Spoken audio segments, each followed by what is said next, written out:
Hey, it's Stephanie Holiday with Tip Tuesday.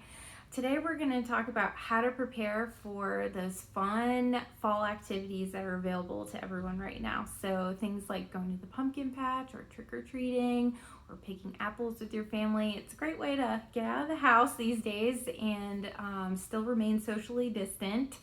So I wanted to give a couple of tips on how to make that run a bit smoother. So one I have is to use a visual schedule. So again, just outlining those events of those main events of your activity. So if you're going to a pumpkin patch, it would be, drive to the pumpkin patch, pick out a pumpkin, pay for your pumpkin, get back in the car and go home. It can be as detailed or not as detailed as you want. Number two is using a social narrative or a video model. So using that kind of format can really help a child understand what's going to happen, and you can help prepare them ahead of time so that they have the information, let it sink in, and then they can also refer to it once they're actually at their activity. Another tip I have is to embed reinforcers into the activity itself. So your child may not be super interested in going to the pumpkin patch or pumpkins in general, but maybe they love Spider-Man.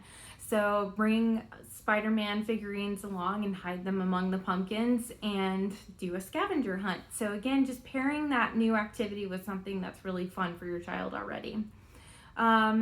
Simply just having access to comfort toys or sensory toys that can help with self-regulation can also be really helpful while you're having to wait or experiencing new sounds and sights.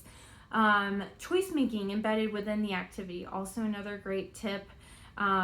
So having your child make simple choices. Do you want a green, white, or orange pumpkin? And visually supporting that as well. I've linked an example below if you want to check that out, specifically for the pumpkin patch. Feel free to use it. Lastly, I have just making sure that you have a way to request a break or a way to end the activity. Communication is paramount, and we want to give our learners, our children, our family members a way to communicate, even out in those community settings. Really important. So I believe those are my tips for now, and I'll see you next Tuesday.